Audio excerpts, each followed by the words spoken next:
Willkommen zurück zur Stanley Parable. Ja, da sind wir wieder. Da, wo wir auch im ersten Part angefangen haben, aber doch schon mit ein paar Neustarts hinter uns. Ja, was war das für ein lustiger erster Part? Mal gucken, ob ich da irgendwas machen kann. Nee, natürlich nicht. Bevor ich jetzt wieder nicht zu Wort komme, weil unser lustiger Erzähler mir sonst wieder was erzählt, bleibe ich hier einfach mal stehen und möchte mich ganz kurz für euer Feedback bedanken. Richtig schöne Kommentare. Ihr habt mir auch einiges gesagt, was ich als Blindspieler natürlich nicht wusste. Nämlich, dass das nicht nur ein verrückter Durchgang ist, den ich hier mache, sondern dass es wirklich viele unterschiedliche Möglichkeiten gibt. Sprich Endings und so, je nachdem, wie man sich verhält. Auch so eine Zufallskomponente soll drin sein. Aus diesem Grund habe ich beschlossen, das Ganze dann nochmal zu replayen, gleich im Anschluss. Aber dann werde ich alles einfach versuchen, anders zu machen wie das letzte Mal, und ich werde deutlich weniger auf meine Erzählerstimme da hören und versuchen, Scheiße zu machen. Ja, so in der Art, das ist geplant, weil jetzt im ersten Durchgang, da bin ich doch relativ nett. Also gut, ich bin einmal den falschen Weg gegangen, aber seitdem habe ich eigentlich immer gemacht, was man von mir erwartet hat. Gut, also, legen wir los, mal gucken, was jetzt wieder für ein Mist abgeht hier. Ich werde wie immer versuchen, die Türen zu öffnen. All of his co-workers were gone. What could it mean? Oh Gott, Stanley decided to go to the meeting room. Perhaps he had simply missed a memo. Jetzt fängt er ja wirklich so an, als hätten wir hier Part 1, als hätte ich aus Versehen ein neues Spiel gestartet, aber nein, das ist nicht der Fall, oder? Nein, wir werden bestimmt gleich einen Unterschied merken. Ja, es ist alles beim Alten, aber der Schein trügt garantiert. When Stanley came to a set of 2 open doors, he entered the door on his left. Ja, ich gehe durch die linke Tür. Ja, das letzte Mal habe ich ja nicht gehorcht, jetzt horche ich aber. Mal gucken. Wäre jetzt blöd, wenn das Spiel aufhören würde. Naja, glaube ich nicht. So. Yet there was not a single person here either. Ja, welche Feeling a Überraschung. wave of disbelief, Stanley decided to go up to his boss's office, hoping he might find an answer there. Okay. Ja, wir können uns ein bisschen hier angucken. Aha. Who moved my desk? Okay. Macht das überhaupt Sinn, was hier alles da rumsteht? Tomorrow complete today's. Was? Unfinished. Ach, kann man nicht so gut lesen. Was sind das hier für Bilder? Mhm. Toll. Ah, ich konnte ja gar nicht auf ein neues Spiel gehen, weil, es kam ja kein Intro. Also das wird schon alles passen. Ich werde schon das Richtige geladen haben. So. Coming to a staircase, Stanley walked upstairs to his boss's office. Okay, machen wir. Oh, hier sieht's aber schön aus. Boss! Warum weiß ich jetzt schon, dass es hier keinen Boss gibt? Ich bin hier ganz alleine. Boss? Ah ne, das ist der typische Sekretärinnenplatz. Und der Boss ist hier. Wow, wow, wow. Weicher Boss. Stepping into his manager's office, Stanley was once again stunned to discover not an indication of any human life. Shocked, unraveled, Stanley wondered in disbelief who orchestrated this. What dark secret was being held from him? What he could not have known was that the keypad behind the boss's desk guarded the terrible truth that his boss had been keeping from him. And so the boss had assigned it an extra secret PIN number. 2845. But of course, Stanley couldn't possibly have known this. Yet incredibly, by simply pushing random buttons on the keypad, Stanley happened to input the correct code by sheer luck. Cool, huh? Amazing. He stepped into the newly opened passageway. Okay. Okay, das wird ja interessant hier. Was hat denn der Chef hier? Alles klar, dann schauen wir uns hier mal um. Wollen wir hier wirklich hin? Oh, hier ist aber ganz schön dunkel. Okay, es geht nach unten. Ich komme in den Spoiler-Room. Mensch. Aber ich höre auf ihn, ne? So, jetzt wird geladen, aber das hatten wir schon mal und dann gab es wieder einen Neustart. Deswegen, ja. Schauen wir mal, ne?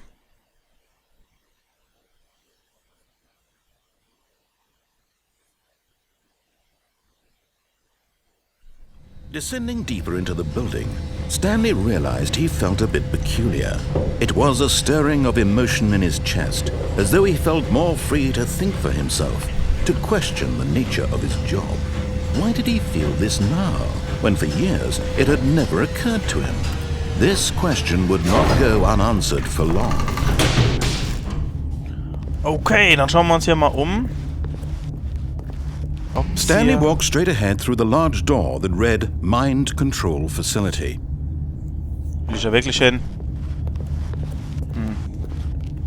Okay. Da hinten ist, ja, was ist denn das?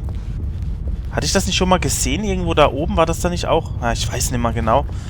Ich drück da mal drauf. The lights rose on an enormous room packed with television screens. What horrible secret did this place hold? Stanley thought to himself.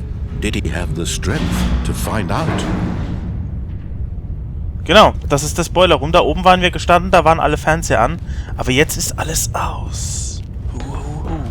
Zumindest noch. Vielleicht kann ich jetzt mit dem nächsten Knöpfchen alles anmachen hier. Kameras. Now the monitors jumped to life, their true nature revealed. Each bore the number of an employee in the building. Stanley's co-workers. Lives of so many individuals reduced to images on a screen, and Stanley, one of them, eternally monitored in this place where freedom meant nothing. Ja, kennen wir ja schon. Und nun? Kann ich wieder gehen? Kann ich gehen? Kann ich wieder ausmachen? Nein. Tschüss. Ist soweit ja alles in Ordnung, aber... Da ist der nächste Knopf.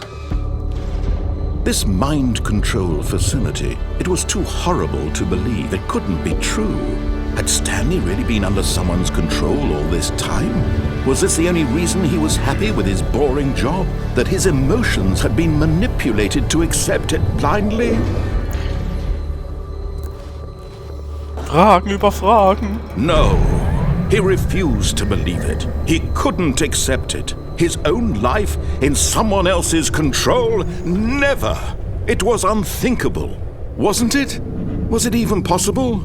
Had he truly spent his entire life utterly blind to the world?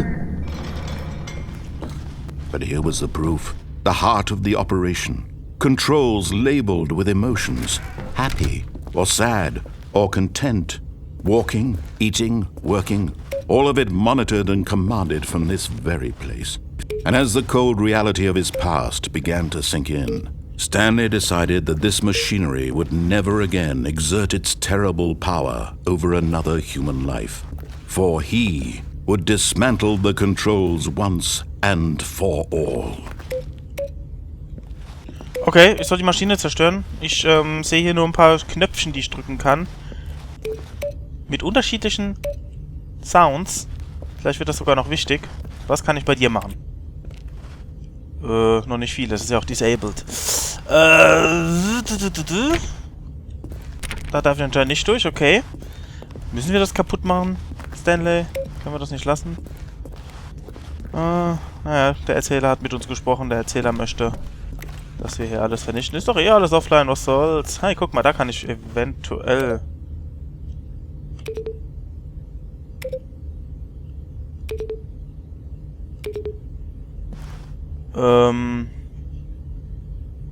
Krass.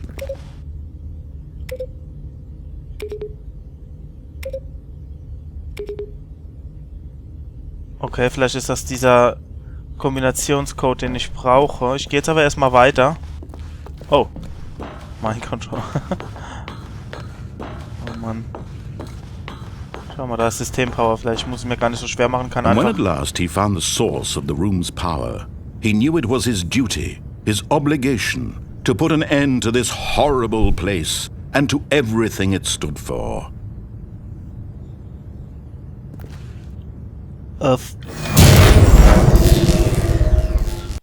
Hallo? Nein! Spiel? Ich habe gerade meinen Mauszeiger gesehen. Das Spiel geht... Ah, okay, es geht weiter. Es ist dunkel, ich sehe nichts. Hallo? Hallo? Blackness. and a rising chill of uncertainty. Was it over?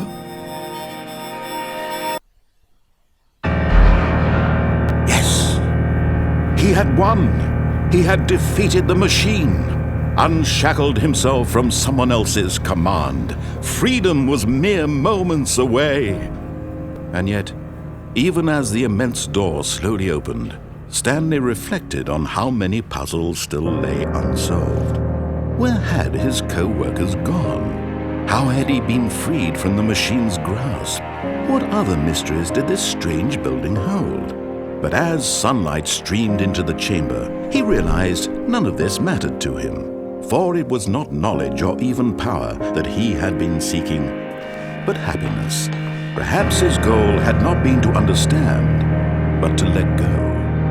No longer would anyone tell him where to go, what to do, or how to feel. Whatever life he lives, it will be his. And that was all he needed to know. It was perhaps the only thing worth knowing. Stanley stepped through the open door. Door? Okay. Stanley felt the cool breeze upon his skin, the feeling of liberation, the immense possibility of the new path before him. This was exactly the way, right now, that things were meant to happen. And Stanley was happy.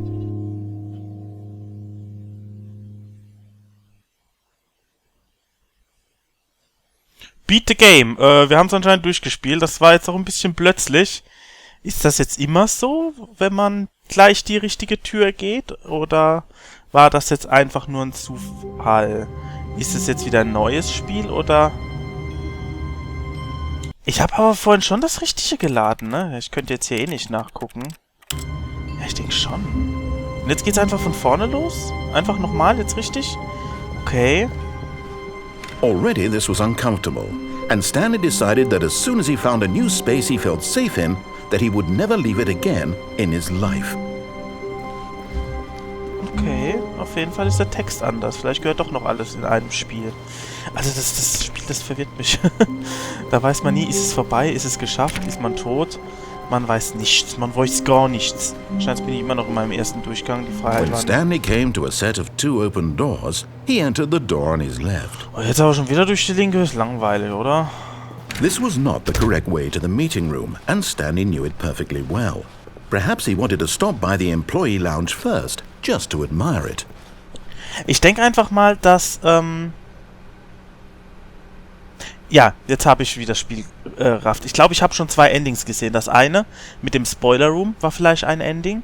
Und jetzt das mit der Freiheit war ein Ending. Wir spielen das Spiel vielleicht schon zum 3. Mal. Könnte sein, oder? Ja, das ist jetzt, davon bin ich überzeugt. Ich das yes, truly a room worth admiring. It had really, but eager to get back to business, Stanley took the first open door on his left. Auf jeden Fall spiele ich es jetzt zum letzten Mal durch, wenn es überhaupt stimmt. Ihr könnt mich ja korrigieren. Wenn ihr meint, das ist alles, das glaube ich nicht. Auf jeden Fall, hier könnte ich jetzt noch ein paar andere Sachen machen. Ich war zum Beispiel, war ich hier schon mal? Stanley was so bad at following directions, it's incredible he wasn't fired years ago. Genau, weil ich will jetzt alles anders machen, damit ich nicht nochmal in ein gleiches Ending husche. So ist zumindest meine, ja, meine Idee dahinter. Und solange ich andere Wege habe, die ich noch nicht war, mache ich das. Look, Stanley, I think perhaps we've gotten off on the wrong foot here. I'm not your enemy, really I'm not. I realize that investing your trust in someone else can be difficult, but the fact is that the story has been about nothing but you all this time. There's someone you've been neglecting, Stanley. Someone you've forgotten about. Please, stop trying to make every decision by yourself. Now, I'm not asking for me, I'm asking for her. This is it, Stanley. Your chance to redeem yourself. To put your work aside, to let her back into your life. She's been waiting.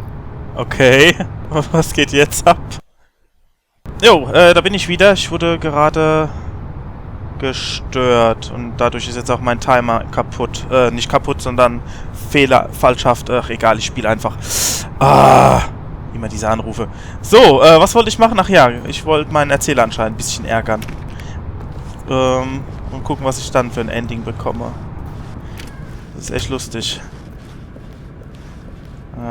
Aber ich glaube, ich werde den kürzeren ziehen. In den dunklen Raum gehe ich schon mal ungern, aber... Boah. That's her, Stanley. You need to be the one to do this. To reach out to her. If you can truly place your faith in another, then pick up the phone. Und was, wenn nicht? Was ist, wenn ich den Stecker ziehe? As Stanley picked up the phone, a white light engulfed him, filling him not just with radiance, but with hope. Hope for a life reunited one... Wait. Oh, goodness. Stanley, did you just unplug the phone? No, that wasn't supposed to be a choice. How did you do that? You actually chose incorrectly? I didn't even know that was possible. Ich auch nicht. Let me double check. Ich mache voll fertig. No, it's definitely here, clear as day. Stanley picks up the phone. He's taken to his apartment where he finds his wife, and the two pledge themselves to one another. Music comes in, fade to white, roll credits. Not picking up the phone is actually somehow an incorrect course of action. How is that even possible? None of these decisions were supposed to mean anything. I don't understand. How on earth are you making meaningful choices? What did you... Wait a second. Did I just see... No, that's not possible. I can't believe it. How had I not noticed it sooner? You're not Stanley. You're a real person. I can't believe I was so mistaken. This is why you've been able to make correct and incorrect choices. And to think I've been letting you run around in this game for so long. If you'd made any more wrong choices, you might have negated it entirely. It's as though you completely ignored even the most basic safety protocol for real-world decision-making. Or did you not grasp the severity of the situation? Well, I won't have that kind of risk on my watch. I'm going to stop the game for a moment so we can educate you properly on safe decision-making in the real world. Please observe this helpful instructional video. Choice. It's the best part of being a real person. But if used incorrectly, can also be the most dangerous. For example, in this scenario, a hypothetical real person named Stephen has a choice. He could spend years helping improve the quality of life for citizens of impoverished third world nations. Or he could systematically set fire to every orphan living in a 30-kilometer radius of his house. Which choice would you make? Remember that unlike here, the real world makes sense, and at no time should you make a choice that does not conform to rational logic. If you find yourself speaking with a person who does not make sense, in all likelihood, that person is not real. Allow the person to finish their thought, then provide an excuse why you cannot continue talking. Turn to a partner and practice saying, "My goodness, is it 4:30? I'm supposed to be having a back, sack, and crack."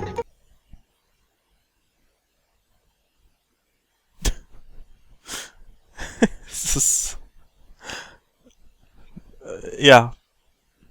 Was soll ich dazu noch sagen? Also... Excellent. Making choices on a regular basis is the best part to a healthy decision-making process. Most medical professionals recommend making at least 8 choices per day. Do you make more than 8? Less? And finally, if you begin to wonder if your choices are actually meaningful and whether you'll ever make a significant contribution to the world, just remember that in the vast infiniteness of space, your thoughts and problems are materially insignificant, and the feeling should subside. At this time, your instructor will guide you in an exercise to test and reinforce the material covered in this video. Ah, welcome back. You may have noticed that this room has begun to deteriorate as a result of narrative contradiction. But not to worry. Now that you're properly informed on good decision-making, we're going to revisit a choice you made just a few minutes ago and see what the correct thing to do would have been. This way, please. Okay, es geht weiter. Das ist lustig. Also es hätte mich jetzt auch interessiert, also laut den Angaben des Erzählers hätte ich ein interessantes Ending bekommen, wenn ich den Telefonhörer abgenommen hätte. Aber wir sind jetzt eben hier sonst wie noch unterwegs. Mal gucken, ob dieses Übungsvideo uns wirklich geholfen hat. Ich glaube ja nicht. Mal schauen. Ich will immer noch Blödsinn machen, wenn ich darf.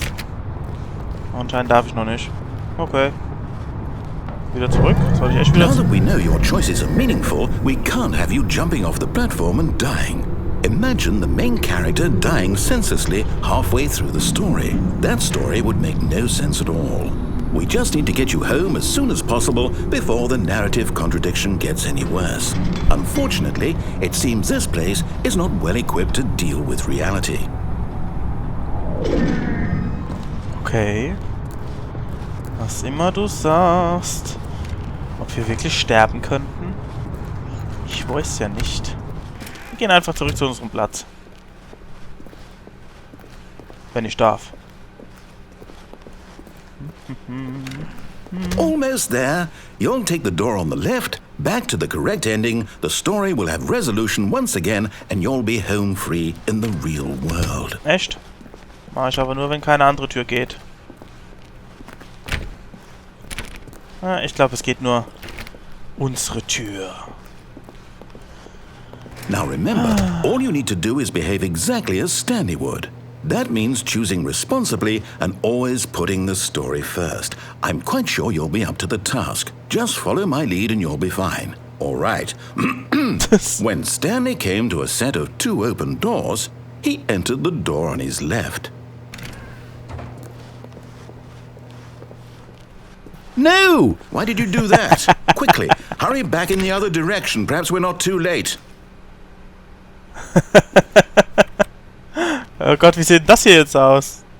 Total irre schon. Ich komme da leider nicht mehr hin. Oh Mann. Was ist denn hier passiert jetzt? Oh Gott, es macht so Spaß, dieses Spiel zu verarschen, beziehungsweise verarscht zu werden.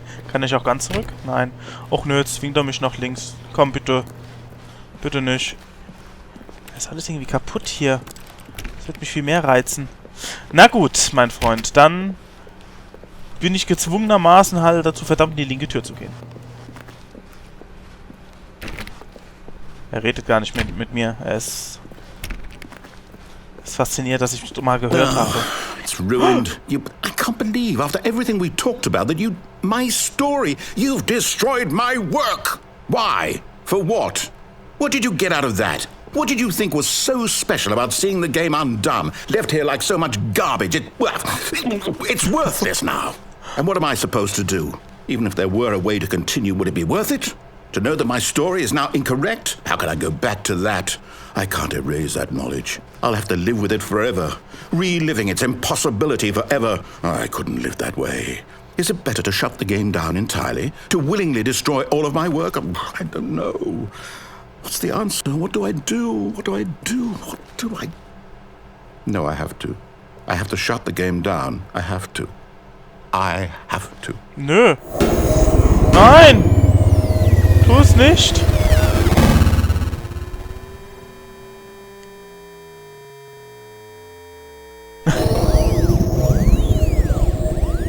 Oh.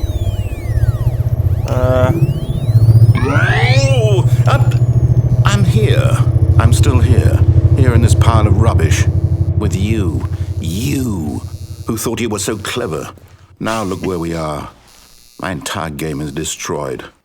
It was the only thing in the world that was mine, and you've run it into the ground. What, did you think that would be funny? You just had to see? Didn't I impress upon you how important it was to be like Stanley? He actually knows how to do what I tell him to. He understands that if I say to do something, there's a damn good reason for it. That thought hadn't even occurred to you, had it? That there's a world outside of you? You're a child. Oh, my story. If you'd just gone through the door on the left, you would have seen it. There was a whole underground facility. You would have destroyed it and been victorious. It would have been so perfect. I worked so hard on it. I tried so hard.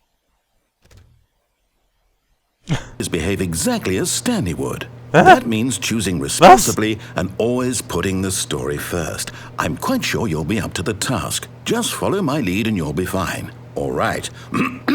When Stanley came to a set of 2 open doors, he entered the door on his left. War das jetzt beabsichtigt? Hat er jetzt...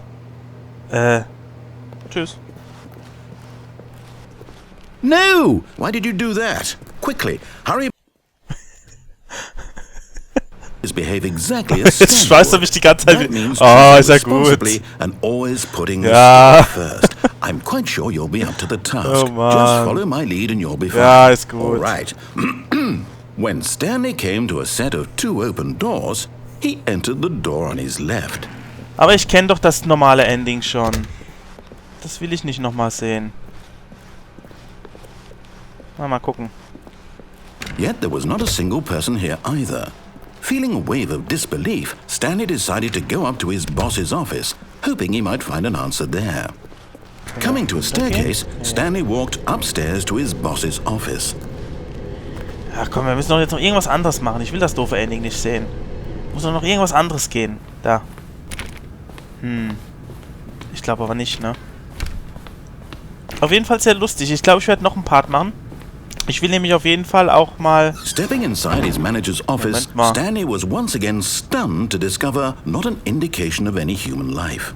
Shocked, unraveled, Stanley wondered in disbelief who orchestrated this, until he saw the door with a voice receiver next to it. Surely behind this door lay all the answers to his questions. And beyond all probability, he knew the passcode. He had seen it on his boss's computer just last week. Nightshark 115. Was this the code to open the door? Would it still work? There was only one way to find out. Stanley had been trained never to speak up, but now he would draw from within himself the courage to face the unknown. He drew a sharp breath and then spoke the code. Das ist jetzt schon wieder ganz anders. Das war doch vorhin, der Chefsaal war ganz anders. Das mit dem Code war anders, jetzt ist alles anders. Also was, 115?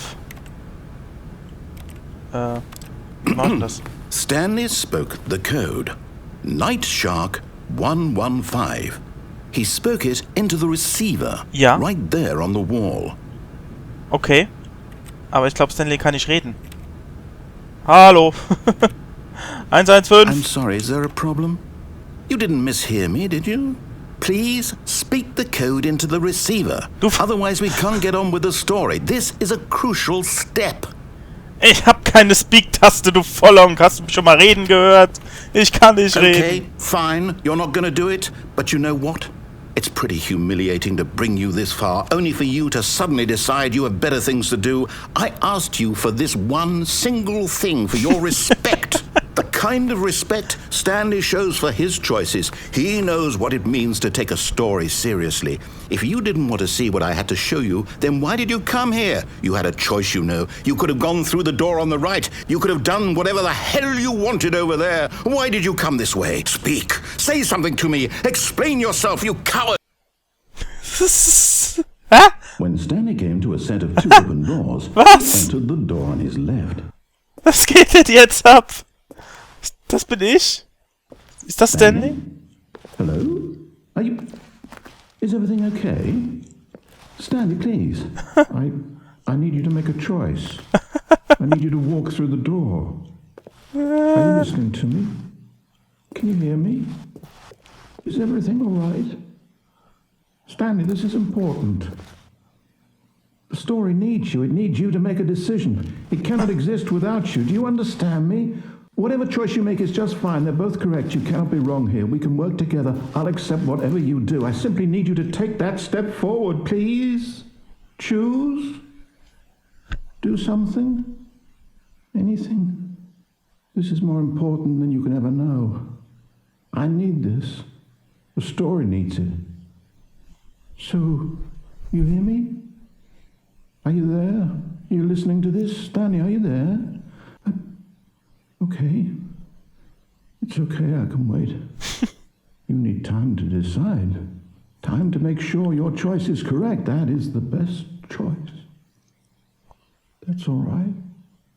I'll wait for you to decide what's the right thing to do. Take as much time as you need. Ja. Jetzt haben wir es aber wirklich einmal durchgespielt, also nichts mit 3-mal durchgespielt. Das war jetzt definitiv durch, denke ich doch mal. Ich weiß ja auch nicht bei diesem Spiel, es ist auf jeden Fall faszinierend. Ich werde es auf jeden Fall noch weiter spielen. Ja, und jetzt beginnen wir wieder hier. Ja, wie gesagt, ich will's nochmal spielen. Ich denke, da ist noch einiges möglich, was wir noch nicht gesehen haben. Also das überrascht ja immer wieder aufs Neue. Ich hoffe, euch hat's gefallen, auch wenn ich bei diesem faszinierenden Erzähler und allem drum und dran ja kaum zu Wort komme, aber ich genieße es trotzdem förmlich. Ihr hoffentlich auch. Also bis zum nächsten Mal, wenn es wieder heißt Let's Play the Stanley Parable.